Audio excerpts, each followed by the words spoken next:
لله رب العالمين نحمده ونستعينه ونستغفره ونعوذ بالله من شرور أنفسنا ومن سيئات أعمالنا من يهده الله فلا مضل له ومن يضلل فلا هادي له أشهد أن لا إله إلا الله وحده لا شريك له وأشهد أن محمدا عبده ورسوله اللهم صل وسلم وبارك على محمد وعلى آله وعلى أصحابه أجمعين أما بعد قال الله تعالى في كتابه الكريم أعوذ بالله من الشيطان الرجيم يا أيها الذين آمنوا اتقوا الله وقولوا قولا سديدا يصلح لكم أعمالكم ويغفر لكم ذنوبكم ومن يطع الله ورسوله فقد فاز فوزا عظيما وقال رسول الله صلى الله عليه وسلم فإن خير الحديث كتاب الله وأحسن الهدي هدي محمد صلى الله عليه وسلم وشر الأمور محدثاتها وكل محدثة بدعة وكل بدعة ضلالة وكل ضلالة في النار.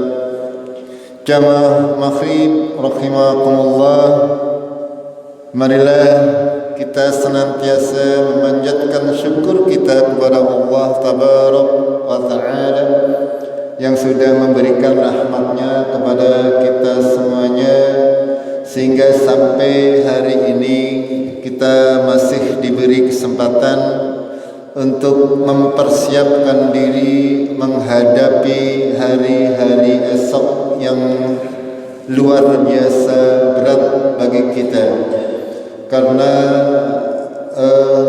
tanpa adanya persiapan yang cukup maka kita akan mendapatkan kesulitan-kesulitan di dalam perjalanan kita menuju hari akhirat.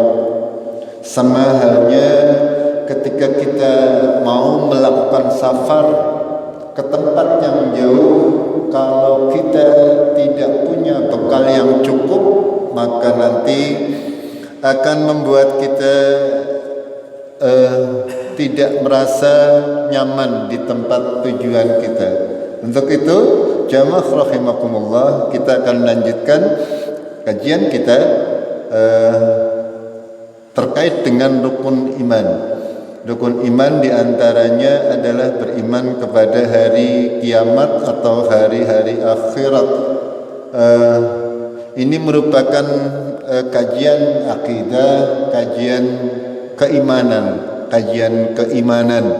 keyakinan kita, ya. Akidah, keimanan, keyakinan itu semakna bahwasanya apa yang kita yakini, apa yang kita percayai itu yang akan menjadi dorongan kita untuk melakukan ibadah, sehingga sangat penting untuk kita semuanya senantiasa memperbaharui, ya, akidah kita,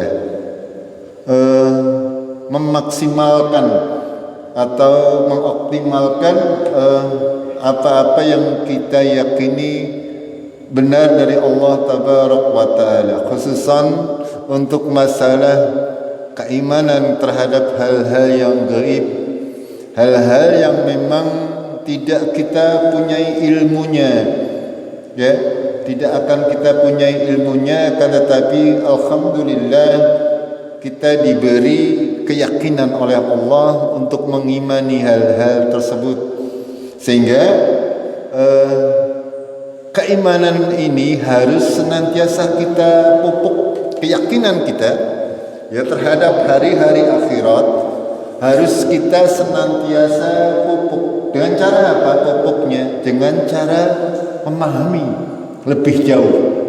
Kalau hanya nyong iman karo Gusti Allah iman, tapi kalau kita pelajari secara lebih jauh, ya kita hanya terkadang sebatas iman, sebatas ngomong saya beriman, akan tetapi tindak lanjutnya tidak ada. Begitu juga dengan beriman kepada Rasulullah itu harus senantiasa kita perbaharui keimanan kita, keyakinan kita. Kita tambah keyakinan kita dengan ilmu, dengan pemahaman, sehingga nanti kita akan menjadi semakin yakin. Begitu juga dengan yang lain. Seluruh hal-hal gaib ini harus kita imani dengan benar, harus kita tambah pemahaman kita tentang hal-hal gaib, akan tetapi dengan catatan harus sesuai dengan yang diberitahukan oleh Allah, baik melalui Al-Quran, ataupun melalui sunnah-sunnah Rasulullah Sallallahu Alaihi Wasallam. Karena untuk masalah-masalah gaib itu tidaklah manusia diberi pengetahuan kecuali sedikit, dan itu insyaallah mencukupi untuk kita, ya, mencukupi. Kalau kita mau membaca Al-Quran, sangat banyak ya hal-hal yang diberitahukan oleh Allah tentang hal-hal yang gaib. Karena ini hal gaib, maka tidak boleh kita menyandarkan segala sesuatu tentang hal-hal yang gaib selain kepada Allah dan Rasulnya. Tidak boleh kita berbicara sesuatu yang gaib, ya, hanya berdasarkan pendapat orang ataupun hanya berdasarkan prasangka orang. Tidak boleh, ya, karena hal gaib ini hanya milik Allah, yang mengetahui hanya Allah. Jadi ketika kita mempelajari hal-hal yang gaib, kita harus menyandarkan kepada Al-Quran dan As-Sunnah. Kemarin kita sudah membahas mengenai hal pertama, yaitu sakaratul maut, ya, itu juga peristiwanya adalah hal yang nyata, yang bukan gaib. Ya, bisa kita lihat. Akan tetapi kapan terjadinya, bagaimana rasanya, dan bagaimana kedudukan kita pada saat itu, wallahi tidak ada yang tahu kalau tidak diberitahukan oleh Allah Tabaraka wa Ta'ala. Gini, betul? Tidak ada yang tahu kapan akan datang sakaratul maut.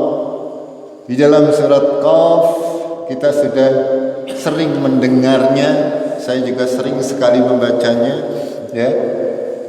Ketika sampai kepada ayat wajah as-sakratul mauti bil haqq zalika ma kunta minhu takhid.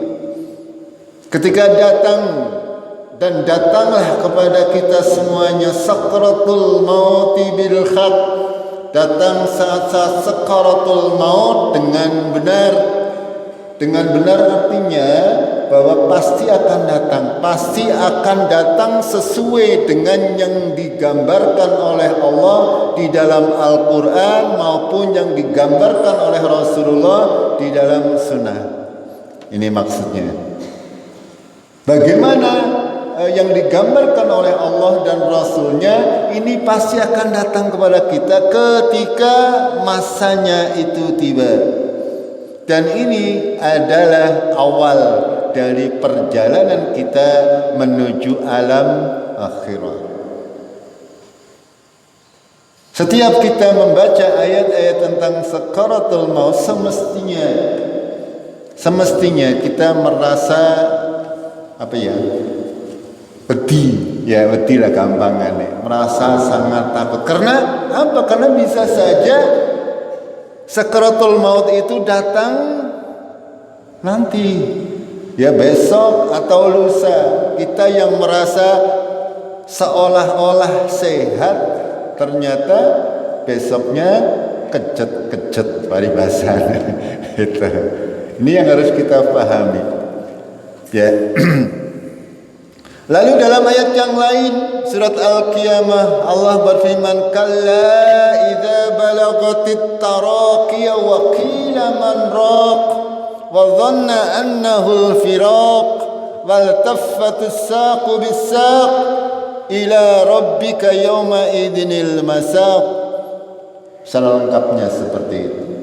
Ingatlah sekali-kali tidak, ketika nyawa sudah sampai di tenggorokan Dan dikatakan kepada mereka, siapa yang dapat menyembuhkan? Naqila man raq. Ketika nyawa sudah sampai di tenggorokan, kata Allah, siapa yang dapat mengembalikan supaya nyawa tersebut kembali normal? Ya, memang panjenengan tahu kok nyawa sampai di tenggorokan, berarti dari mana nyawanya? Panjenengan punya nyawa tapi ngerti takoni nyawanya di buku ya. Tapi Allah berfirman menyatakan idza balagatit taraqi. Ketika nyawa sudah sampai di tenggorokan, berarti ya nyawa itu ya menempati seluruh tubuh, dan itu akan sedikit demi sedikit dicabut oleh malaikat. Nyabutnya karena ini ada ayat seperti ini, berarti ke atas logikanya. Gimana betul? Ditutut maring luhur tut semending. Makanya ketika orang mau meninggal dunia, biasanya sing adem gue ngisor disit. Gimana betul? Ya mungkin panjenengan yang tidak pernah nungguli nggak pernah tahu. Tapi kalau saya sudah sangat sering yang nungguli orang sakaratul maut, sehingga bisa sedikit memahami apa-apa yang difirmankan oleh Allah Tabarak wa Ta'ala. Dan ini adalah hak, sesuatu yang pasti akan terjadi kepada siapa? Kepada kita semuanya, kepada setiap manusia, setiap makhluk yang bernyawa akan merasakan mati. Gitu.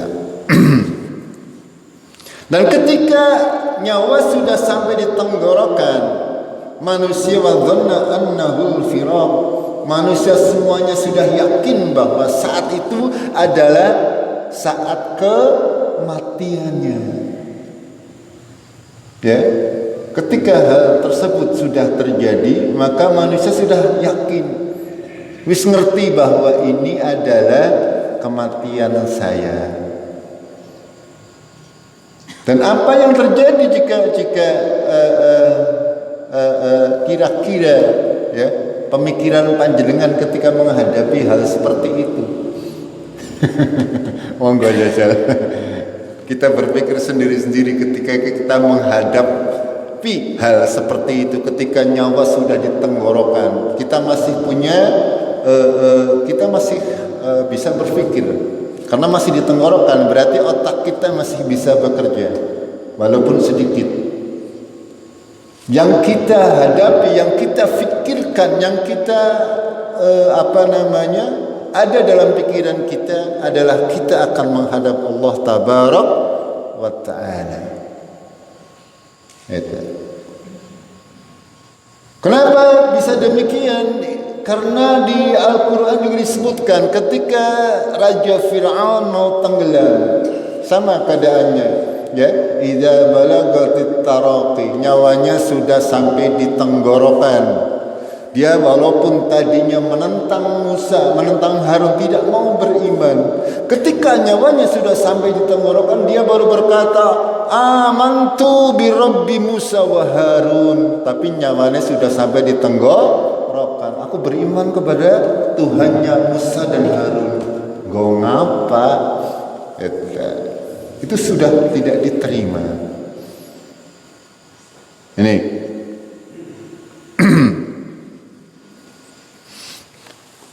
di sini Allah menyebutkan ila rabbika yauma idinil masaq, ya. Pada saat itu orang sudah yakin ketika nyawa sudah sampai di tenggorokan. Makanya seperti Fir'aun tadi, ya, ketika nyawa sudah sampai di tenggorokan, dia baru mengaku bahwasanya dia beriman kepada Allah, yaitu Tuhannya Musa dan Harun.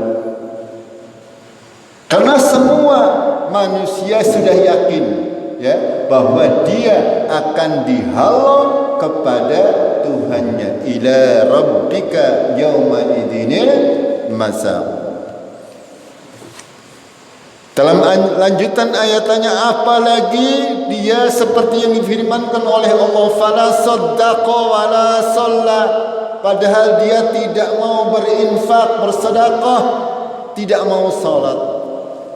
Ini bagaimana perasaan manusia pada saat itu ketika nyawa sudah sampai tenggorokan dan sudah tahu mau menghadap kepada Allah, tapi dia waktu hidupnya tidak mau sholat, tidak mau sedekah, tidak mau beribadah kepada Allah Tabarak wa Ta'ala.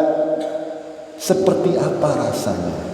Ini ya, ini gambaran dari Allah Tabarak wa Ta'ala. Walakin kadzdzaba wa tawalla, akan tetapi mereka mendustakan dan berpaling, kata Allah. Dia ingat semuanya, tapi sayangnya emute angger nyawane wis tekan tenggorokan itu. Juga dalam ayat yang lain ini saya mengulang sedikit biar panjenengan semakin memahami. Saya ulang secara ringkas karena ini mungkin kajian terakhir tentang sakaratul maut. Pekan depan insyaallah kita kaji mengenai alam kubur. Sakaratul maut berarti mlebu maring kubur, alam barzakh. Kowe ngapa bae nang kana gampang. Harus kita tahu ya. Karena itu digambarkan oleh Allah dan Rasulnya secara gamblang. Secara gamblang sekali. Dalam surat Al-Waqiah Allah berfirman, "Falaula idza balagatil khulqum wa antum khina idin tandurun wa nahnu aqrabu ilaihi minkum walakin la tubsirun." Falaula in kuntum ghairu madinin tarji'unaha in kuntum sadiqin. Ya. Ini gambaran dari Allah. Falaula idza balaghatil qulqum, ketika nyawa sudah sampai di tenggorokan, di kerongkongan. Kalau tadi tenggorokan, ini kerongkongan. Bedanya apa? Tenggorokan karo kerongkongan. Sing gomam sing tenggorokan apa sing gomam sing kerongkongan? Ayo takon. Ada dua selang kita di leher, ada dua. Satu buat makan, satu buat nafas. Satu tenggorokan, satu kerongkongan. Ada dua lubang. Ngatur dah tewek masih dok. Ini pelajaran biologi. Ajaib biologi SMP atau SD lupa saya. Fa antum khina idzin tandurun, pada saat itu kamu melihat, kamu sudah memahami. Wa nahnu aqrabu ilaihi minkum, kami lebih dekat kepada kalian. Walakin la tubsirun, akan tapi kamu tidak melihat. Orang-orang yang hadir tidak melihat. Orang yang sedang sakaratul maut kira-kira berruh atau orang. Dia melihat, ya, melihat. Melihat apa? Melihat para malaikat datang mau menjemput. Panjenengan masih ingat sejarah Rasulullah Sallallahu Alaihi Wasallam ketika sakaratul maut, Rasulullah dipilih, ditawani nang malaikat sinten Israel lagi mencabut nyawa. Ya, gampangnya cara wong Cikarang ngomong, ya Rasulullah, kau milih mati apa milih urip? Ya, kau milih nang dunia baik sing mboten suwe apa milih diwafatkan sekarang? Apa jawaban Rasulullah? Ila rafiqil a'la, kata Rasulullah. Saya kepengin bersama teman-teman saya yang sudah ditinggikan. Teman-teman maksudnya apa? Rasulullah memilih untuk hidup di alam barzah, tempat di mana para ruh, para nabi, para syuhada, para anbiya itu dikumpulkan. Dan Rasulullah memilih itu. Anggar panjenengan kon milih kayaknya ya nyontat delamane gitu. Malaikat Israil namani Rasulullah ketika sakaratul maut ditawani, ya Rasulullah, paribasane kok pengen urip mandan suwe apa mati sikit. Jawaban Rasulullah, ila rafiqil a'la, kata Rasulullah. Ya, saya pengen berkumpul dengan teman-teman saya. Ya, orang-orang yang sudah dimuliakan oleh Allah. Lalu Allah melanjutkan, "Falawala in kuntum ghaira madinin." Kenapa jika kamu bukan orang-orang yang dikuasai, tarji'unaha in kuntum sadiqin. Maka kembalikan nyawa kalian.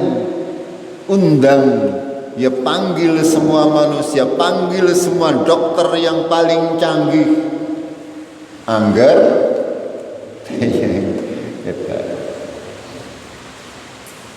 ketika sudah ajal datang kepada kita, tidak akan ada seorang pun yang bisa menolong. Tidak ada, walaupun seluruh manusia dan jin berkumpul untuk mengembalikan ruh kita, tidak akan bisa. Ya, kita sudah pelajari ini, ya, bahwasanya Rasulullah Shallallahu Alaihi Wasallam meninggal dunia di pangkuan ibunda Aisyah radhiyallahu anha, dan Rasulullah meninggalnya atau sakaratul mautnya merasakan sakit yang luar biasa. Itu Rasulullah, orang yang paling mulia saja, meninggalnya, sakaratul mautnya, menghadapi tekanan yang luar biasa, kesakitan yang luar biasa. Bahkan sampai digambarkan oleh Aisyah radhiyallahu anha, yang artinya, aku tidak iri kepada siapapun atas kemudahan kematiannya setelah aku melihat kepedihan kematian pada Rasulullah sallallahu alaihi wasallam. Apa yang dapat kita ambil pelajaran? Bahwasanya secara umum saya sudah sampaikan, kematian kaum muslimin lebih mudah, ya, daripada kematian orang-orang yang selain itu. Akan tetapi bukan berarti kematian mudah tersebut tidak meninggalkan sakit yang luar biasa. Karena apa? Karena Rasulullah sendiri seperti itu. Dan yang paling, ya, sakit di antara kaum muslimin adalah Rasulullah sakaratul mautnya. Makanya belum tentu, ya, orang yang sakaratul mautnya misalnya dalam keadaan panjenengan yang dilihat oleh kita menghadapi sakit yang luar biasa, belum tentu dia itu meninggal dunia dalam keadaan husnul khotimah. Belum tentu, tidak menjadi patokan. Karena bisa saja seperti yang dialami Rasulullah sallallahu alaihi wasallam. Apa hikmahnya? Allah pengen mengangkat, ya, membersihkan Rasulullah sebersih-bersihnya, sehingga siksaan-siksaan sebagai pelebur daripada dosa-dosa dihabiskan waktu di dunia. Kita ingat, kita sadar bahwasanya setiap sakit yang menimpa kaum muslimin, ya, baik kecil maupun besar, insya Allah ketika kita ridho, itu adalah sebagai penghapus dosa. Itu. Dan itu akan menimpa kita semuanya. Semakin tinggi keimanan seseorang, semakin berat, ya, cobaannya. Dan Rasulullah orang yang paling tinggi kedudukannya, ya, paling besar cobaannya.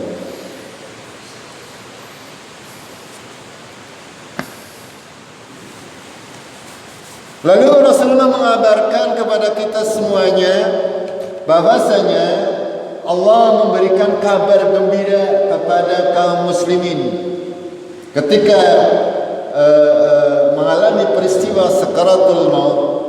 Seorang hamba yang mukmin jika telah berpisah dengan dunia, menyongsong akhirat, maka malaikat akan mendatanginya dari langit dengan wajah yang putih, rona muka mereka layaknya sinar matahari. Mereka membawa kafan dari syurga serta hanut atau wewangian dari syurga. Mereka duduk di sampingnya sejauh mata memandang. Berikutnya malaikat maut hadir dan duduk di dekat kepalanya sambil berkata, "Wahai jiwa yang baik." Dalam riwayat yang lain, "Wahai jiwa yang tenang, keluarlah menuju ampunan Allah dan keridhoannya." Lalu ya, ini berarti ketika terjadi gagat Arab metu. Itu kemarin sudah saya sampaikan ada dua bentuk ya. Kalau yang orang-orang yang beriman itu ya, malaikat yang datang wajahnya putih-putih. Kalau orang fajir, orang musyrik, orang kafir, wajahnya ireng-ireng. Itu menakutkan. Sambil berkata ya, berarti yang datang kepada orang yang mau sakaratul maut ketika kita melihat kabar dari Rasulullah bukan hanya satu orang malaikat. Gini betul? Itu. Di sini disebutkan mereka duduk di sampingnya sejauh mata memandang. Artinya banyak. Ya, ada yang membawa kain kafan dan minyak wangi dari surga. Sambil berkata, ya ayyatuhan nafsut tayyib atau ayyatuhan nafsul mutmainnah dalam bahasa Arabnya. Hei jiwa yang baik, hei jiwa yang tenang. Dalam surat Al-Fajr, panjenengan sudah mengetahuinya. Irji'i ila rabbiki radiyatan mardiyah fadkhuli fi ibadi wadkhuli jannati. Itu busra, itu kabar gembira bagi orang-orang yang beriman. Sama seperti yang digambarkan oleh Rasul. Ketika sudah disampaikan seperti itu, ruhnya keluar bagikan air cucuran air, bagikan aliran cucuran air dari mulut kantong kulit. Jika telah diambil, para malaikat lainnya tidak membiarkannya di tangannya. Malaikat maut sejenak saja untuk mereka ambil dan diletakkan di kafan dan hanyut tadi. Dari jenazah tersebut semerbak aroma mis terwangi yang ada di bumi. Ini adalah busra untuk orang-orang yang beriman. Ya, ketika sudah dicabut oleh Israel, malaikat rebutan ya. Arab ngapa? Arab ngafani. Mau ulang dunia wis dikafani. Yang dikafani apa nih? Berarti apa nih? Ya arwahnya. Apakah pada baik kafani kalau orang dunia aja takkan nyong barang ngerti. Kita mengimani tapi tidak perlu tahu kaifa bagaimananya, tak perlu tahu, tidak perlu ditanyakan lo ngapa. Ya. Kepriwe gawane angel banget. Itu. Untuk hal-hal yang gaib panjenengan cukup mengimani, ketika tidak tahu seperti apa ya sudah biarkan saja. Yang namanya ngafani ya kita anggap ngafani seperti kita mengafani mayit.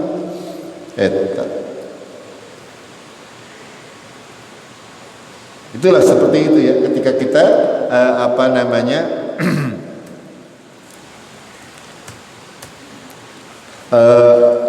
mengimani hal-hal yang gaib.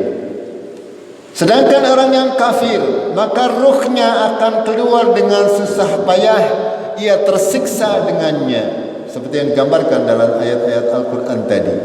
Nabi menceritakan kondisi sakaratul maut orang kafir atau orang yang jahat dengan sabdanya, sesungguhnya hamba yang kafir, dalam riwayat yang lain hamba yang jahat, jika akan telah berpisah dengan dunia menyongsong akhirat, maka malaikat-malaikat yang kasar akan datang dari langit dengan wajah yang buruk, dengan membawa membawa kain kafan dari neraka semestinya. Mereka duduk sepanjang mata memandang. Kemudian malaikat maut hadir dan duduk di atas kepalanya dan berkata, wahai jiwa yang keji, keluarlah engkau menuju kemurkaan Allah dan kemarahannya. Maka ia dicabut ruhnya layaknya mencabut safud, yaitu penggerak ya, penggerak yang banyak mata besinya dari bulu wol yang basah. Ini bisa gambaran yang luar biasa ya. Begitu juga dalam surat Al-An'am Allah menggambarkan, saya penggal dari ayat sini, walau tara idh dhalimuna fi ghamaratil maut wal malaikatu basitu aydihim akhriju anfusakum. Jika kamu melihat ketika orang-orang yang zalim berada dalam keadaan sakaratul maut, dan malaikat memukul tangan-tangan mereka sambil berkata, keluarkanlah ruh kamu, keluarkanlah nyawa kamu. Pada hari ini, al-yawma tujzauna adzabal hun, pada hari ini kamu akan dibalas dengan azab yang menghinakan, bima kuntum taquluna 'ala Allah, karena engkau berkata kepada Allah ghairal haq, sesuatu yang tidak benar, wa kuntum an ayatihi tastakbirun, dan kamu sombong dengan ayat-ayat Allah tabaraka wa taala. Itu gambaran, ya. Kalau orang mukmin ya disambut dengan kain kafan dan minyak wangi, ya, sedangkan orang kafir akan disambut, ya, oleh para malaikat menggunakan sesuatu yang beraroma busuk, ya. Bahkan digambarkan ketika mau masuk langit kan bertingkat-tingkat, ya. Kalau arwah kaum mukminin, kaum muslimin, ya, begitu dibawa ke langit akan tercium aroma yang harum, sehingga para malaikat bersegera untuk membukakan pintu langit. Berbeda dengan orang-orang kafir atau orang-orang jahat ini, ya, aromanya seperti bau busuk yang tidak pernah terbayangkan, ya. Dari bau busuk yang ada di dunia dikumpulkan jadi satu, itu bau busuknya orang kafir yang meninggal dunia, ya. Dan ketika mau masuk ke langit, rohnya ditolak oleh Allah, sehingga dilempar oleh Allah roh tersebut tidak diterima, ya. Ini sudah pernah kami jelaskan keadaannya.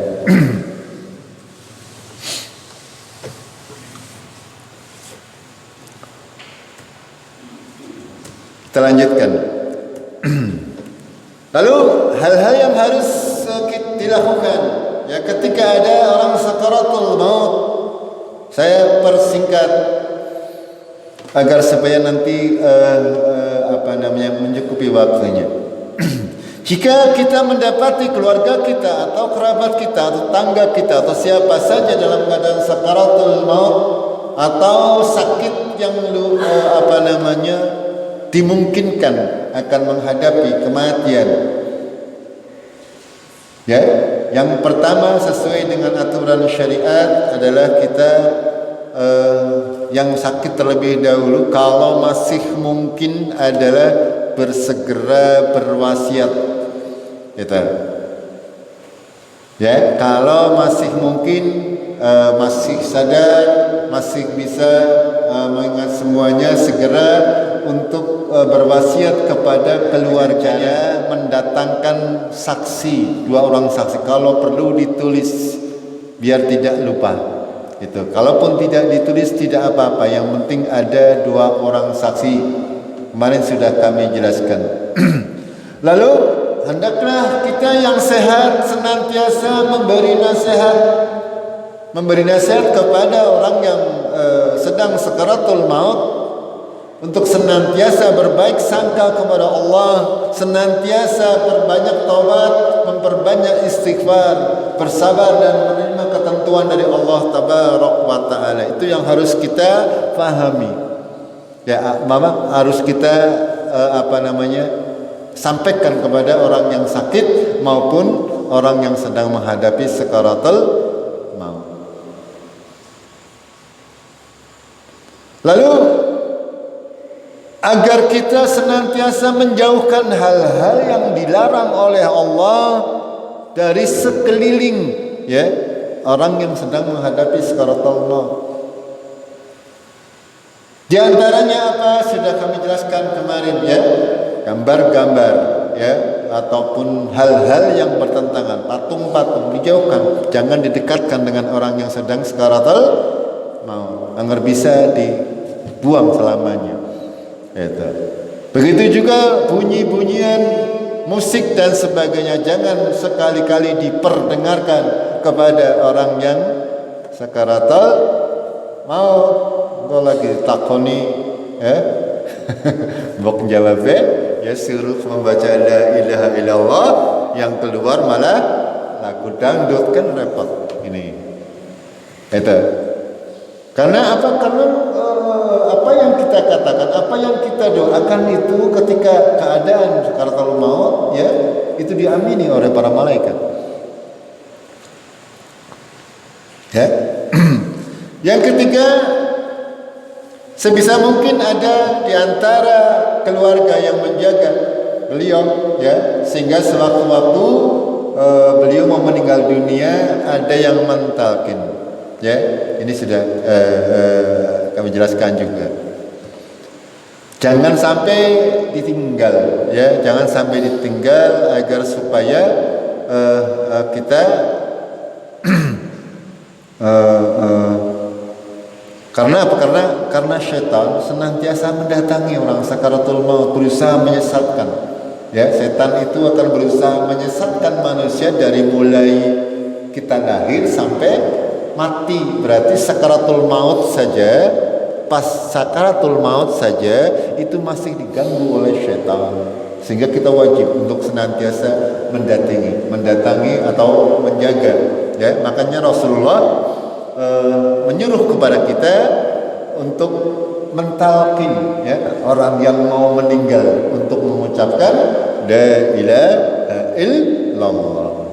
Syukur bagi, ya, kena misalkan orang tersebut tidak pernah sholat, ya, masih bisa mengucapkan la ilaha illallah, ya Allah, mudah-mudahan dengan satu kalimat ini nanti tidak dihukumi orang kafir yang abadan selama-lamanya di neraka.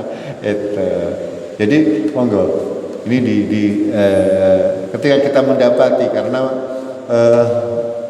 qadarullah, ya, di lingkungan kita masih saja ada orang-orang yang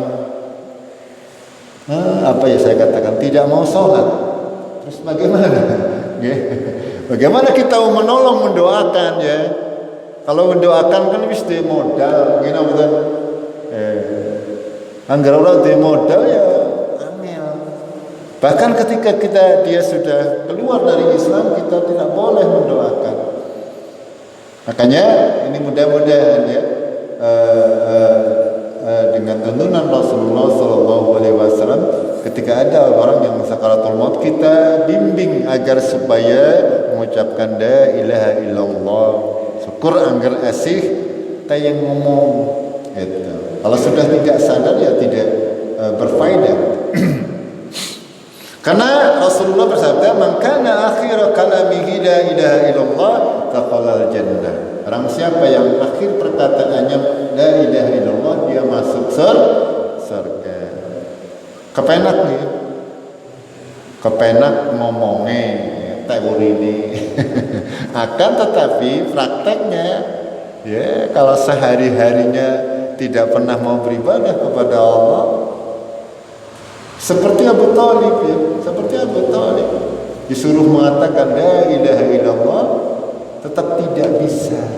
Padahal Abu Thalib orang yang sangat mulia, paman Rasulullah, paman Nabi Muhammad SAW, sudah banyak menolong Nabi Muhammad. Akan tapi dene seperti itu, dia tetap tidak bisa mengucapkan la ilaha illallah pada saat sakaratul maut. Ini tidak mudah. Tidak mudah, walaupun ucapan tersebut ringan, akan tetapi tidak mudah untuk dilakukan. Mendoakan sudah pasti, ya, mendoakan, banyak berdoa. Kan tetapi, ya, tidak pernah Rasulullah menyuruh untuk membacakan orang sakaratul maut dibacakan Al-Quran. Itu tidak pernah dicontohkan oleh Rasulullah. Jadi tidak perlu, ya, lagi sakaratul maut, kadang-kadang lagi orang sadar diwacakan Al-Quran. Kalau kan sing sehat-sehat kayak kita, gitu, ditadaburi, ya, dipelajari. Orang ngomong meriang, orang ngomong apa maning sakaratul maut. Itu boro-boro, ya, bisa berpikir, malah kadang-kadang salah arti. Kecuali dia dalam keadaan sakit, misalkan suatu ketika si sakit minta jajal baca Al-Quran, baru ngomong aku, tidak apa-apa.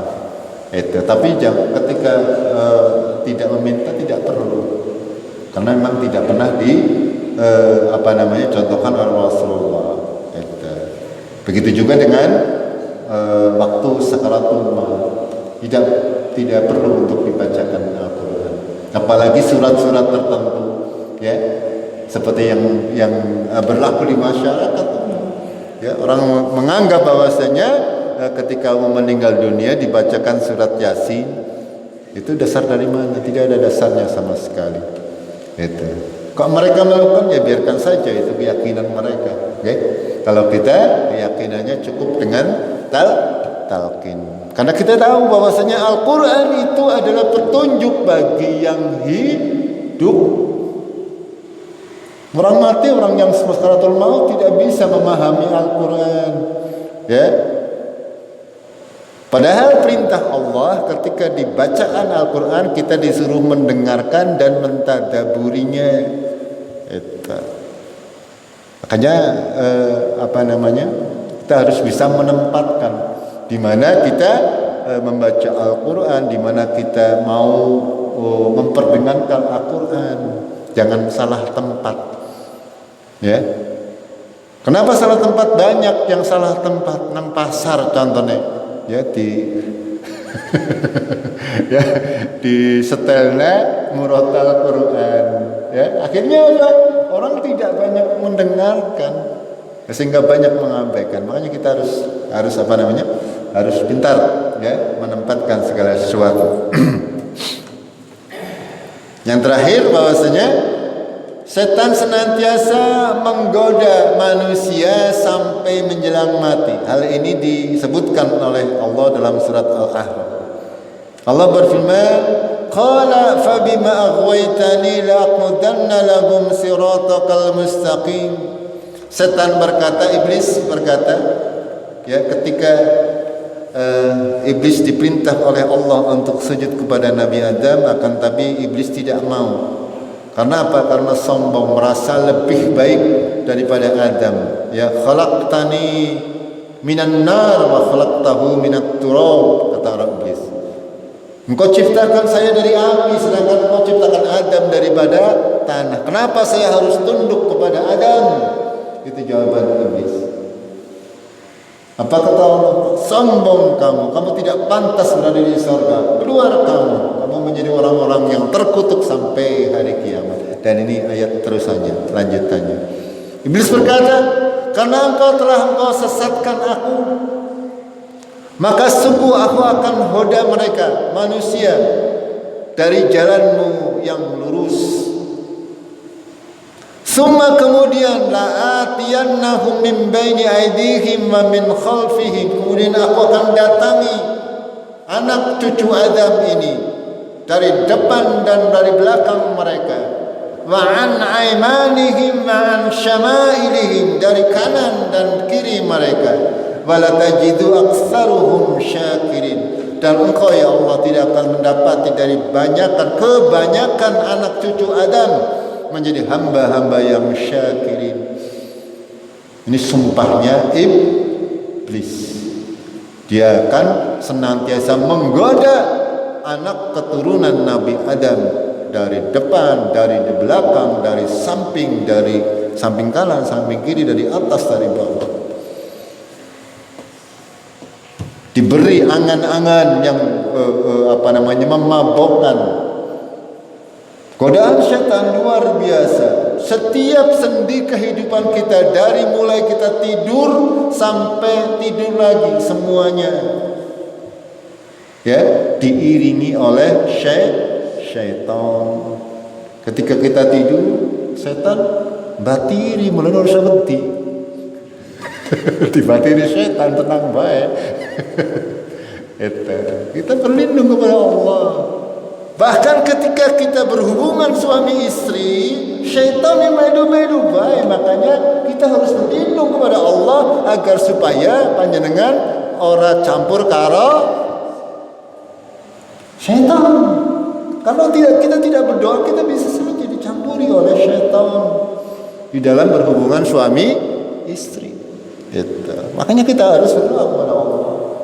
Ketika masuk kamar mandi juga seperti itu. Ketika kita di WC juga seperti itu. Syaitan senantiasa berusaha untuk memalingkan manusia, ya, dari depan, dari belakang, dari kanan, dan sampai ketika sakaratul maut pun datang. Dalam sebuah hadis Rasulullah bersabda, iblis bersumpah, demi keagunganmu ya Rabb, aku tidak akan pernah berhenti untuk menyesatkan hamba-hambamu selama ruh mereka masih dikandung jasad. Ya, selama ruhnya ya asih nang jero jasad, setan pasti akan datang, ya, angger plong. Ketika nyawa sampai sudah di tenggorokan pun setan masih berusaha untuk menyesatkan.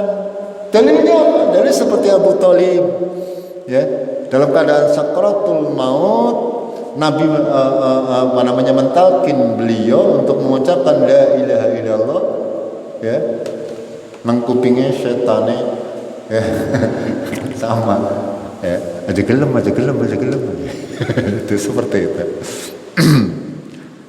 Lalu Allah berfirman, demi keagungan dan kemuliaanku, aku akan senantiasa memberikan ampunan untuk mereka selama mereka memohon ampun kepadaku. Nih, ya. Kita diberitakan oleh Allah, walaupun syaitan mau menggoda kita, ya, dengan segala macam cara, walaupun kita terkadang tergelincir, ya, dengan godaan syaitan, Allah memberi jaminan selagi kita masih mau memohon ampun, apapun dosa kita akan diampuni oleh Allah Tabaraka wa Ta'ala. Apapun kesalahan kita, seberapa banyak kesalahan kita, insyaallah, ya, kalau kita mau minta ampun kepada Allah, kita akan diampuni oleh Allah Tabaraka wa Ta'ala.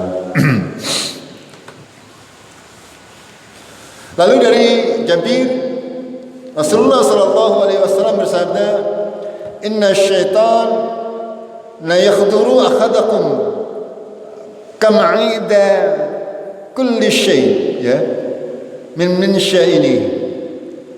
Digandeng ini. Ya, inna syaitan yakhduru, itu datang, ya, sesungguhnya setan yakhduru akhadakum, maksudnya penggal seorang dari kalian, nginda kulli syai', ya, dalam setiap keadaan, dan segala urusan kalian. Ini yang sudah kami sampaikan tadi, bahwasanya setan akan mendatangi kita, mengganggu kita, merusak kita dalam segala urusan kita, baik urusan kecil maupun urusan besar, bahkan urusan gampangane nguyuh, urusan kentut, urusan makan minum, semuanya diganggu oleh syaitan. Dan yang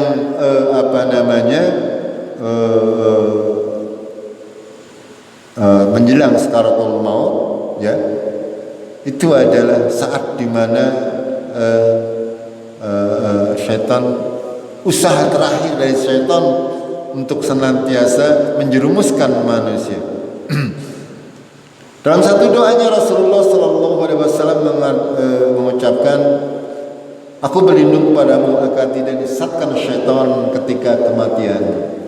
Ya, ini belum saya edit jadi masih gandeng bahasa Arabnya. Ini diantara salah satu doa Rasulullah sallallahu alaihi wasallam yang mengisyaratkan juga akan kedatangan syaitan, ya, ketika pada saat kita menghadapi sakaratul maut, bahwasanya kematian kita umat manusia itu sesuatu yang tidak akan pernah kita ketahui kapan waktunya, dan kita senantiasa berusaha, ya, untuk mempersiapkan diri menghadapi hari kematian kita. Kita semuanya akan menghadapi sakaratul maut dengan hak, dengan benar, dan sangat rugilah ketika kita tidak mempersiapkan hal tersebut. Sementara musuh kita syaitan, ya, itu senantiasa berusaha memalingkan kita dari kebenaran, berusaha untuk menyesatkan kita dari jalan Allah yang lurus. Untuk itu jamaah rahimakumullah, setelah kita memahami satu fase ya, sebelum kita memasuki alam barzah, kita akan menghadapi sakaratul maut yang secara gamblang ya akan terjadi seolah-olah berada di depan mata kita. Karena apa? Kalau kita mau membacanya di Quran dan As-Sunnah sangat jelas ya, runtutan kejadiannya sangat jelas. Kari-kari nih Arab ngandel apa? Orang ngandel yang godewek, orang ya doa. Itu cara agama itu mudah. Ngandel yang ngono, orang ngandel ya ngono, orang ngandel nana terjadi itu.